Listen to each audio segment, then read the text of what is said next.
Selamat pagi Ibu dan teman-teman. Saya akan menjelaskan tentang anatomi fisiologi sistem neurobehavior. Tapi sebelum itu perkenalkan, nama saya Melkisedek Kubra, NPM 12114201210131. Mata kuliah Ilmu Dasar Keperawatan 1, dosen pengampu Ibu Grace J. Wakano Escape MCAP. Oke, baik, di sini kita masuk di sistem neurobehavior atau saraf. Pengertian neurobehavior atau saraf. Sistem neurobehavior atau saraf adalah hubungan antara fungsi otak dengan perilaku dan proses berpikir manusia. Neurobehavior juga terkait dengan pola perilaku hidup seseorang yang berhubungan dengan sistem neural dalam kurung sistem saraf, seperti pola tidur, mood atau suasana hati, stres, nafsu makan, dan kesadaran diri. Di mana juga sistem saraf merupakan salah satu sistem koordinasi yang bertugas menyampaikan rangsangan dari reseptor untuk deteksi dan direspon oleh tubuh. Ada 3 komponen yang dimiliki oleh sistem saraf untuk menanggapi rangsangan, yaitu reseptor, 2 pengantar impuls, 3 efektor. Selain itu, sistem saraf juga terdiri atas sel-sel saraf yang disebut neuron, yang dimana sel saraf dapat dibagi menjadi 3 macam, yaitu sel saraf sensori, sel saraf motor, sel saraf intermediat atau asosiasi. Berikut sistem neurobehavior atau saraf secara umum dapat dibagi menjadi 2 bagian, yaitu sistem saraf pusat dan sistem saraf tepi. Yang pertama, sistem saraf pusat terdiri dari otak, sumsum tulang belakang. Sistem saraf tepi terdiri dari saraf kranial, saraf spinal, saraf otonom. Oke, baik, saya akan memperhatikan gambar macam-macam organ sistem neurobehavior atau saraf. Yang berikut adalah sistem organ saraf pusat. Yang pertama adalah otak. Otak merupakan alat tubuh yang sangat penting dan sebagai pusat pengatur dari segala kegiatan manusia. Otak terletak di dalam rongga tengkorak. Otak manusia mencapai 2% dari keseluruhan berat tubuh, mengkonsumsi 25% oksigen dan menerima 1,5% curah jantung. Bagian utama otak dibagi menjadi 3 bagian, yaitu otak besar yaitu cerebrum, otak kecil cerebellum, dan 3 batang otak. Fungsi utama bagian-bagian otak.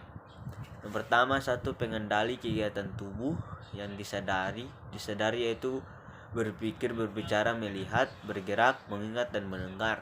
2 selesai mengatur keseimbangan tubuh dan mengkoordinasikan kerja otot ketika seseorang akan melakukan kegiatan.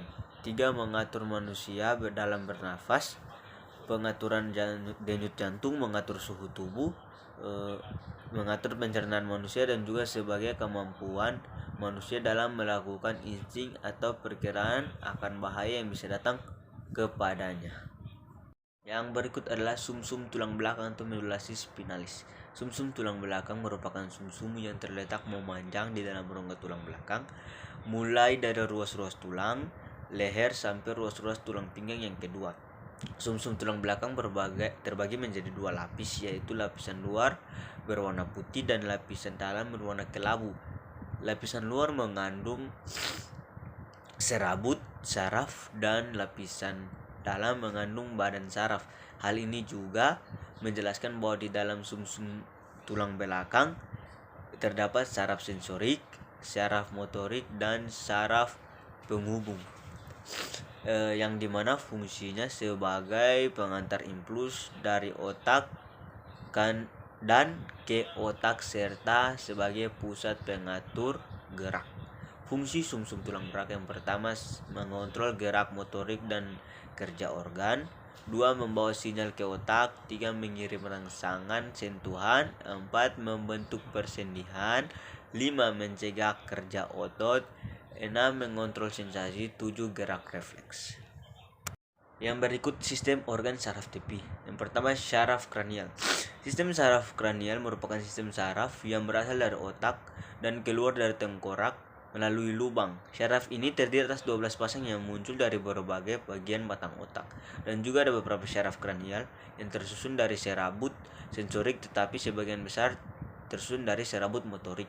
Sistem saraf kranial dibagi menjadi beberapa syaraf, yaitu syaraf olfaktorius, syaraf optik, syaraf oculomotorius, syaraf traklear, syaraf trigeminal, syaraf abdusen, syaraf fasial, syaraf vestibulococlearis, syaraf glosopharyngeal, syaraf vagus, syaraf aksesoris spinal, syaraf hipoglosal. Yang berikut adalah fungsi syaraf kranial. Yang pertama, mengumpulkan dan menghubungkan informasi dari otak ke bagian tubuh lain, terutama kepada kepala dan leher. 2. Bertanggung jawab untuk mengontrol sejumlah fungsi dalam tubuh seperti mengarahkan indera dan impuls motorik, kontrol keseimbangan, gerakan mata dan penglihatan, pendengaran, pernapasan, menelan, penciuman, sensasi wajah, dan pengecapan.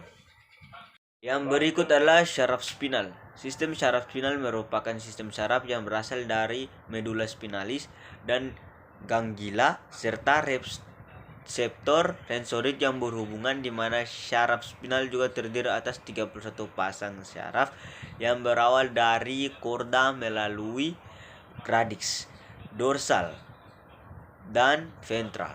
Dan semua syaraf tersebut adalah syaraf gabungan motorik dan sensorik, membawa informasi ke korda melalui neuron aferen dan meninggalkan korda melalui neuron eferen. Sistem syaraf spinal memiliki 31 pasang syaraf yang masing-masing diberi nama dan angka sesuai dengan segmen dari kolom tulang belakang sebagai berikut. Syaraf serviks 8 pasang CI sampai C8. Syaraf toraks 12 pasang TI sampai T12.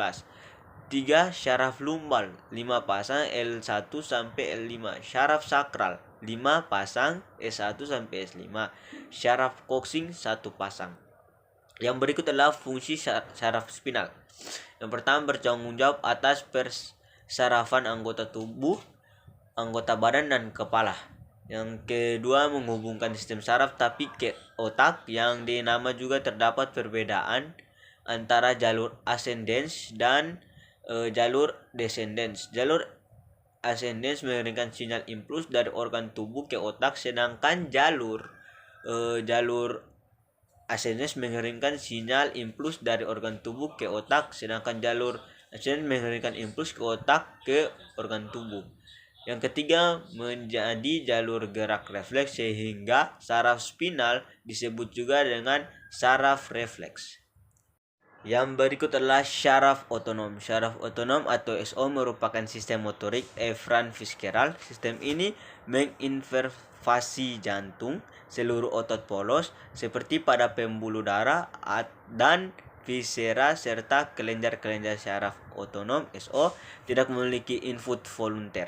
Walaupun demikian, sistem ini dikendalikan oleh pusat dalam hipotalamus, medula, dan korteks cerebral, serta pusat tambahan pada formasi retikular batang otak. Selain itu juga, SO memiliki dua divisi, yang dimana sebagian besar organ yang dinervasi oleh SO menerima inervasi ganda dari syaraf yang berasal dari kedua divisi.